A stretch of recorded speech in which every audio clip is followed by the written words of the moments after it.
Olá, pessoal, voltando então, né, vamos falar sobre como avaliar, né, a saúde óssea do nosso paciente, tá? Então, nutrientes importantes, né, que a gente deve sempre pensar quando a gente está trabalhando com indivíduos, especialmente mulheres acima dos 50 anos, homens acima dos 70 anos, né, a gente sabe que todo indivíduo, né, com 80 anos, ele já é um indivíduo osteoporótico, né, sendo que a gente inicia esse processo, especialmente no período da adolescência, que é quando a gente está fazendo o estirão, né, o crescimento ósseo, é o momento que a gente tem que garantir o consumo de leite, né, e derivados e alimentos ricos em cálcio, tá? E quando chega na fase, né, de pós-menopausa, né, ou envelhecimento, é o momento da gente estar diminuindo esse processo, porque não adianta mais a gente ficar entupindo o paciente de leite, derivados, porque o momento, né, do crescimento já passou. Então, o que a gente vai estar fazendo é garantindo, né, um metabolismo adequado para que ele não continue depletando, né, por conta de fatores externos que acontecem, tá? Então, a gente tem que garantir, né, uma grande quantidade de nutrientes, não só cálcio, tá? Então, a vitamina C é importante para estimular os osteoblastos, o manganês, ele é cofator, né, da superóxido dismutase, que é um antioxidante importante, tá? O fornecimento de proteínas, né, na dieta, de uma forma geral, né, que são precursoras do colágeno, tá? E para que eu possa ter um bom aproveitamento, né, e formação desse colágeno, eu preciso ter vitamina C, eu preciso ter silício, tá? Para que eu possa estar garantindo a síntese de colágeno, né? Muitas vezes eu posso trabalhar com suplemento, porque à medida que a gente vai envelhecendo, a gente diminui, né, a produção de colágeno, tá? O zinco também participa da síntese de colágeno, então vocês podem ver que todos esses suplementos que têm colágeno, geralmente eles têm também o acréscimo de vitamina C, de zinco, e o silício ele é fundamental que esteja também, tá? A vitamina D é importante porque mantém, né, os níveis de calcemia, tá? Favorece a absorção do cálcio no intestino e reabsorção no rim e no osso, tá? Então ela mexe em várias partes, né, do nosso metabolismo para estar mantendo a calcemia, né? O magnésio também participa da produção e da secreção do paratormônio, tá? Além da menor ativação, né, da vitamina 25 hidroxi D3 em 1,25, tá? Ou seja, um controle, né, para a gente não estar tendo um excesso, ok? E além de participar, né, para inibir, né, a elevação de citocinas, tá? Que acabam ativando os osteoclastos, né, e favorecendo uma menor síntese de colágeno, tá? O cobre também participa da síntese de colágeno, né? O cálcio, ele é fundamental por conta de ser estrutural, né? E lembrando que todo esse metabolismo ósseo, ele coloca como primeira preocupação a manutenção da calcemia. Então, vocês podem perceber que todos os hormônios, né, que estão interligados, né? Quais são os hormônios? A vitamina D, que é considerado um hormônio, né? O próprio paratormônio e a calcitonina. Todos eles agem de forma, né, fazendo de forma conjunta, né, para que haja um equilíbrio dos níveis de cálcio no nosso sangue, né? Se eu não tiver níveis de cálcio adequados no nosso sangue, né, a gente pode vir a óbito, tá? O boro, então, favorece a absorção de cálcio, magnésio e fósforo. Então, o boro é fundamental também para que possa participar da formação óssea, né? E a vitamina K é uma vitamina que ativa a enzima que participa da mineralização da matriz óssea, tá? Então, é aquilo. Para eu vou fornecer vitamina D, é interessante que eu forneça a vitamina K também, né? E ficou faltando aqui a vitamina A também, que ela é fundamental para que eu possa ter, né, a hidroxilação da vitamina D, tá? Então, a vitamina K é o que vai fazer com que o cálcio que eu estou absorvendo, né, pela dieta, através, né, da influência da vitamina D, que esse cálcio ele vá direto para o osso, porque ele não vá para o tecido, né? Porque é muito comum, à medida que a gente vai envelhecendo, a gente fazer calcificação de tecidos moles, né? Principalmente pacientes que têm artrite, pacientes que têm alterações autoimunes, é muito comum, né, fazer o depósito de cálcio em tecido mole, tá? Isso a vitamina K acaba evitando, ok? Bom, então, rapidamente aqui a manutenção da calcemia, a gente vai manter a calcemia a partir do momento, né, que a gente tem, né, a produção de calcitonina e da paratireoide, tá? Então, o paratormônio produzido pela paratireoide, ele vai aumentar a liberação do cálcio, né, tirando do osso, jogando para o sangue, né? Ao mesmo tempo, esse paratormônio ele vai estimular, né, a hidroxilação da vitamina D, tá? A qual estimula a reabsorção renal de cálcio e reabsorção óssea, tá? E também vai aumentar a absorção intestinal de cálcio. Então, todos os esforços, né, lembrando que a calcitonina, ela vai tirar, né, o cálcio da circulação e vai trazer de volta para o osso, tá? Faz a ação inversa do paratormônio, ok? Beleza, então aqui a gente tem a ação, por exemplo, da vitamina D, né, que vai aumentar a absorção do cálcio, tá? No osso também, né, ela vai ter uma ação favorecendo, né, a entrada, né, do cálcio no osso, né, e vai também fazer a reabsorção do cálcio a nível de túbulo renal, ok? Bom, função do cálcio, gente. Ele constitui a matriz óssea, ele é um mensageiro intracelular, né? Ele é fundamental para que eu tenha contração muscular, né? E também fundamental para que eu faça transmissão do impulso nervoso. Então, tudo no meu corpo funciona com essa transmissão do impulso nervoso, né? Por isso que ele é tão vital. E é por isso que eu tenho 3 hormônios, né, que participam da regulação da calcemia no meu corpo, tá? Ele tem 2 formas, né, de se apresentar no nosso sangue, tá? O cálcio total no plasma, tá? Ele corresponde a apenas 1%, né, do cálcio do nosso corpo. Lembra que eu falei que 99% está no osso, né? Dessa quantidade, a gente tem quase metade, né, no formato livre, que a gente chama de formato ionizado, tá? A gente tem 8% que formam complexos com ânions, né, ou bicarbonato, citrato, fosfato, e esses complexos eles vão ser formados em maior ou menor quantidade, de acordo com o pH do nosso sangue, para que a gente possa estar estabilizando. Então, o cálcio ele participa também, né, da relação ácido-base do nosso sangue, né, do nível de pH do nosso sangue, ou seja, ele também está o tempo inteiro tentando neutralizar, né, o pH do nosso sangue.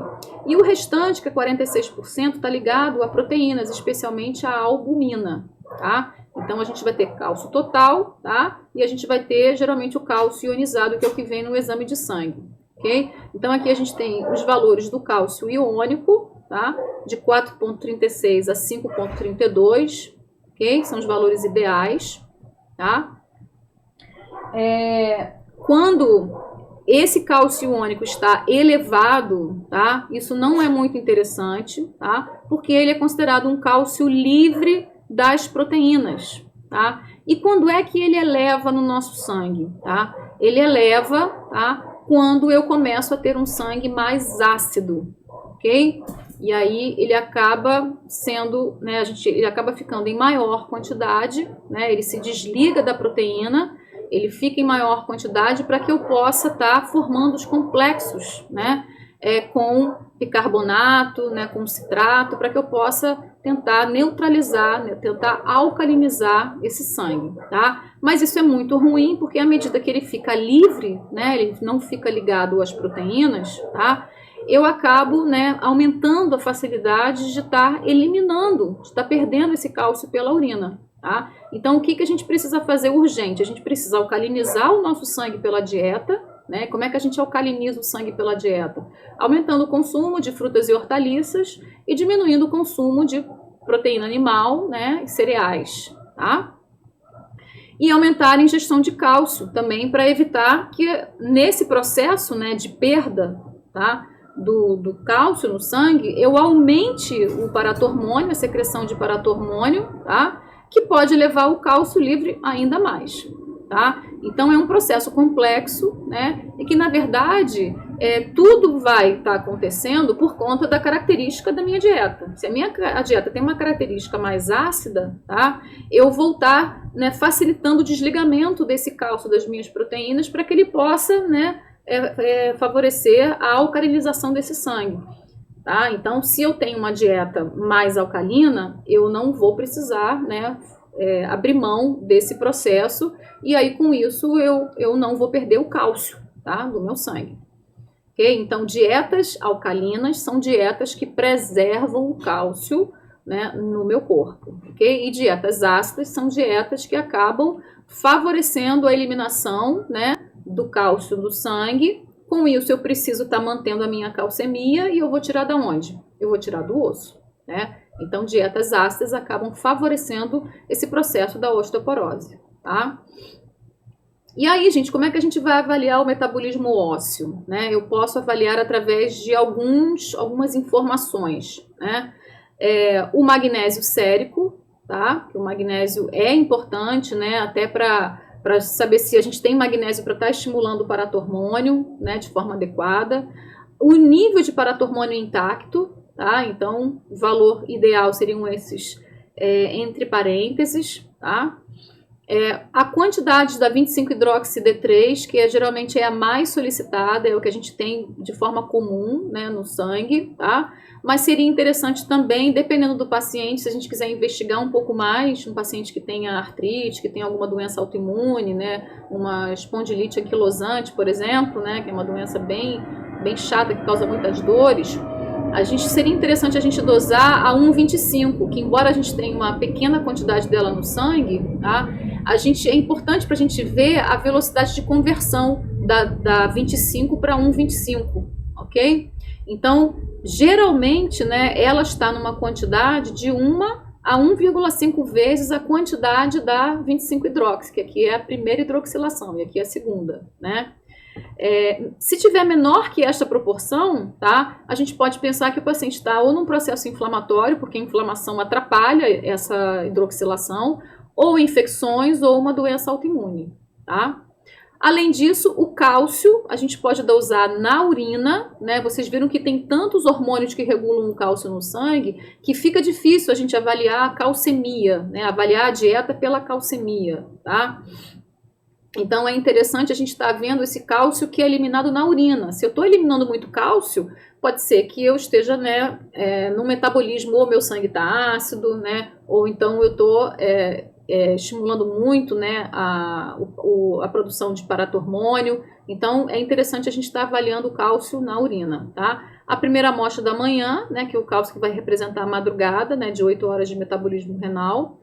Além disso, eu posso fazer análise da creatinina para fazer aquela mesma, né, correção, né, do volume de sangue, tá? Da concentração de cálcio na proporção de sangue, o que a gente faz também para a albumina, tá? E calcular a razão cálcio-creatinina. O ideal fica entre 0,1 e 2. Quando eu tenho um menor valor que 0,1, tá? Eu posso pensar que eu estou tendo uma má absorção do cálcio, tá? Ou uma baixa ingestão. E quando está maior do que 0,2, eu posso estar pensando que eu estou tendo uma perda de cálcio, né? Provavelmente, tá? Que essa perda de cálcio, ela pode estar acontecendo por conta daquela dieta ácida, né? E se eu quiser confirmar depois, eu posso estar fazendo o cálcio na urina de 24 horas, tá? Ah, mas por que você não pede logo a urina de 24 horas? Bom, a urina de 24 horas é um exame bastante difícil, bastante chato de fazer. Então, se a gente já consegue pegar a informação, né, com a urina, com a primeira amostra da manhã, a gente, né, preserva um pouco mais esse paciente de estar fazendo tantas análises, tá bom? Então, a confirmação, se a gente tiver alguma coisa alterada, a gente pode pedir isso depois, né, uns 3 a 6 meses, tá? E aí, gente, eu posso estar complementando, dependendo do meu paciente. Então, por exemplo, eu tenho uma paciente agora que está ela tem espondilite, né, anquilosante, e eu estou precisando dar uma olhada no metabolismo ósseo dela, né? Ela só tem exame de fosfatase alcalina, cálcio iônico, isso ainda está sendo insuficiente. Eu preciso saber se esse osso, ela é uma menina de 32 anos, um rapaz de 32 anos, e eu preciso saber se esse osso está tendo, né, um nível de reabsorção muito intenso, tá? Então, existem duas análises que a gente pode fazer. A primeira delas é o P1NP, tá? A gente vai avaliar, né, a redução percentual referente ao valor inicial, tá? Então, eu tenho que ter um ponto de partida dessa análise aqui, tá? E aí, esse P1NP, ele é um propeptídeo, tá? Amino terminal do procolágeno tipo 1, tá aqui, ó, o P1NP, tá? Então, o que acontece? O colágeno, que é a proteína do nosso osso, né, ele é sintetizado como procolágeno tipo 1 e após o processamento e clivagem, ele resulta em 2 fragmentos, tá? Esse próprio peptídeo, que é o P1NP, e o próprio peptídeo carboxi terminal do procolágeno tipo 1, tá? Ambos os marcadores, eles vão circular na corrente sanguínea e são considerados marcadores de formação óssea, tá? Então, é interessante eu estar fazendo isso quando eu estou com alguma suspeita se o meu paciente está tendo uma formação, ou seja, eu estou tratando a osteoporose dele. Será que todos os suplementos para a osteoporose dele estão funcionando? Esse seria o marcador ideal para a gente estar acompanhando. Então, a gente faz um primeiro 1.0, depois de 3 a 6 meses, né, a gente repete o exame para ver, né, a redução percentual referente ao valor inicial, tá? Bom, concentrações elevadas de P1NP são observadas em pessoas com turnover ósseo aumentado, tá? Como na doença de Paget, osteoporose pós-menopausa e metástases ósseas, tá? Então, o nível desse propeptídeo, ele tende a cair durante a terapia com inibidores do turnover ósseo e aumentar diante do tratamento com drogas anabólicas, tá? Que resulta no aumento, né, da formação óssea, ok? Então, a concentração do P1NP é diretamente proporcional à quantidade de colágeno novo depositado durante a formação óssea, ok? Então, esse seria o primeiro, né, o primeiro marcador. O segundo, que é o CTX, né, a gente também vai avaliar a redução percentual referente ao valor inicial, tá? O que acontece? Quando essa osteoporose está sendo tratada, ambos os marcadores vão reduzir, né? Mas como esse marcador está relacionado, né, ao aumento da formação óssea, tá?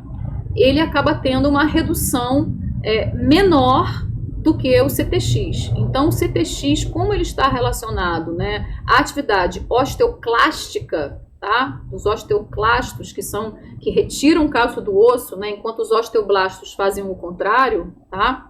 Esse CTX, à medida que a gente vai fazendo o tratamento, ele também vai reduzindo, ambos reduzem, mas a redução do CTX vai ser bem maior do que a do primeiro, ok? Então, ambos aumentam e ambos reduzem. Ambos aumentam quando o osso está desmineralizando, digamos assim, né? Ele está sendo reabsorvido, está perdendo, né, a sua formação, ambos aumentam. E quando a gente está tratando, né, essa osteoporose, a gente está diminuindo essa velocidade, né, de reabsorção, ambos vão reduzir, né? Mas como o P1NP, ele tem uma ação, né, ele reflete a ação dos osteoblastos, né, e o CTX, ele reflete a ação dos osteoclastos, tá?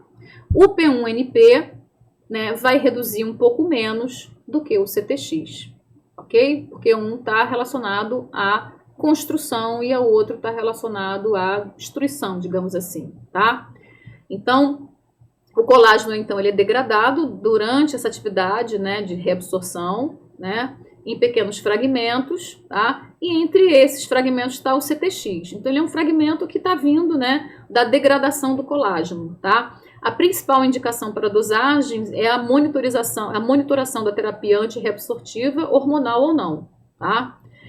Então, por exemplo, indicação, quando eu tenho em crianças, pacientes com osteoporose, osteomalácia, né, que é o raquitismo nas crianças, osteodistrofia renal, pacientes que usam corticoide durante muito tempo, porque acaba provocando muita reabsorção óssea, né? A doença de Paget, o hiperparatireoidismo e o hipertireoidismo, tá? Então, são situações que vão mexer, né, com o metabolismo do cálcio, com o metabolismo ósseo e que pode estar provocando uma fragilidade, né, nesse osso, tá? Então, as alterações induzidas pela terapêutica, elas podem ser demonstradas ao fim de apenas algumas semanas, ok? Então, a interpretação clínica reflete precocemente as alterações no processo de remodelação óssea, que levam meses para ser visualizadas pela densitometria óssea. Então, a ideia é que esse exame de sangue, ele possa estar trazendo informação que a gente vai estar identificando de uma forma mais precoce se o tratamento para a osteoporose vai estar funcionando, né, ao invés de estar esperando alguns meses para poder repetir a densitometria óssea, tá? Então, é o P1NP e o CTX, Ok, gente? E aí a gente vai para o nosso caso clínico do nosso último módulo, né? É esse meu paciente com a espondilite anquilosante, uma doença autoimune, tá? E que acaba, né, fazendo a calcificação também em tecidos moles, acaba gerando processos inflamatórios no corpo inteiro e muitas dores no corpo inteiro, né? E a alimentação acaba, assim, sendo fundamental para esses pacientes. São pacientes que a gente acaba tirando lactose, tira glúten, né, tira frutas cítricas, qualquer alimento que possa ter alguma relação com uma resposta alérgica também, tá? Porque é uma doença autoimune, né? Então, veja a quantidade de leucócitos, né? Ela tem uma leucocitose importante, tá? A PCR dela, né, tá muito alta, 6,4. Ferritina também indicando processo inflamatório. Uma fosfatase alcalina de 1,64, também que a gente está preocupada com essa fosfatase alcalina, porque ela usa anti-inflamatório, né, esteroide durante muito tempo, e a gente sabe que a fosfatase alcalina também pode aumentar, né, por conta dessa reabsorção óssea pela ação, né, do corticoide, tá? Ela tem uma vitamina D até muito boa, né? Então, eu só não sei se ela está fazendo a conversão dessa vitamina D, né, dessa 25D3 em 1,25. Então, eu acabei pedindo um outro exame para a gente estar vendo se ela está fazendo essa conversão, porque ela ele é um paciente inflamado, tá? O magnésio está baixo também, então a gente precisa corrigir, né? O cálcio iônico está um pouco elevado, né? Então, o que eu entendo? Que eu preciso alcalinizar essa dieta para que eu possa reduzir esse cálcio iônico, tá? E o paratormônio também está um pouco elevado, provavelmente por conta de baixos níveis de cálcio, né? Então eu sei que eu tenho a vitamina D aqui em quantidade elevada, mas pela inflamação, será que ela está atuando corretamente? Será que ela está fazendo a conversão adequada para a sua forma mais ativa, para que eu possa fazer uma absorção intestinal adequada de cálcio? Eu também não tenho magnésio adequado. Será que eu estou conseguindo, né, fazer a transformação, né, essa absorção também do cálcio de forma adequada? Tá? Que também depende do magnésio.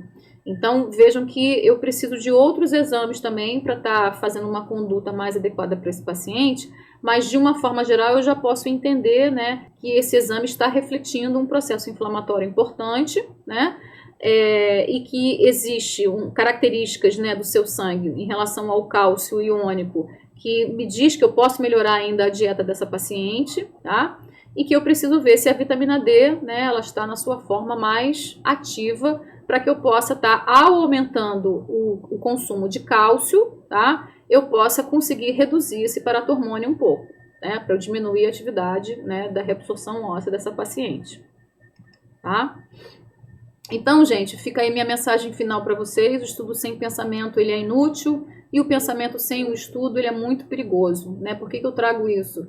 Porque o tempo inteiro, enquanto eu estava, né, eu dou essa aula há muitos anos, e cada vez que eu vou preparar essa aula, sempre tem muita coisa nova, né? E eu fico pensando, gente, quanto mais eu estudo, menos eu sei, né? Uma sensação que a gente nunca vai estar dizendo, nossa, isso eu já sei tudo. Não, sobre o corpo humano, a gente nunca sabe nada, né? A gente está sempre em busca desse conhecimento. Então, gente, todas as vezes que eu vou dar aula para vocês, eu sempre estudo muito, eu procuro me atualizar. Todas as vezes que eu vou atender um paciente, eu sempre estudo esse paciente, porque eu tenho muito medo de fazer uma conduta errada, né? Então, a gente está sempre procurando, né, ter cuidado, né, para que o nosso pensamento, né, para que o nosso estudo, né, não seja perigoso. A gente tem que estar pensando o tempo inteiro e refletindo sobre, né, a nossa conduta o tempo inteiro, tá? Então, estudem sim, né, porque o estudo, né, ele é muito importante, mas façam seus estudos sem estar decorando. Façam um estudo com muita reflexão, né, com muito pensamento, com muita cautela, né, para que vocês possam estar fazendo a adequação desse conteúdo, né, da melhor forma possível, e que nossos pacientes tenham o melhor benefício de vocês, tá bom? Então, espero que eu possa estar participando aí da formação de vocês da melhor forma possível. E, enfim, esse é o início. Não fiquem assustados com tantas informações. Esse é o início, né, de uma série de estudos, né, sobre metabolismo, sobre exames bioquímicos. Vocês ainda têm muito que aprender, né? Eu também estou aprendendo continuamente, tá? E no que eu puder ajudar, né, alguma dúvida que tenha surgido ao longo desses 6 módulos, né, vocês podem mandar mensagem e anotem as suas perguntas para o momento síncrono, que a ideia é a gente estar realmente desfazendo essas dúvidas, tá bom? Então, um grande abraço e até a próxima. E deem uma olhadinha lá no vídeo do YouTube, lá, para que se vocês quiserem, tiverem tempo, deixa para as férias vocês darem uma olhadinha lá, para que vocês possam estar aprofundando um pouquinho mais, tá? O conhecimento de vocês sobre essas análises de bioquímicas, ok? Grande beijo, gente. Até o nosso momento síncrono. Tchau!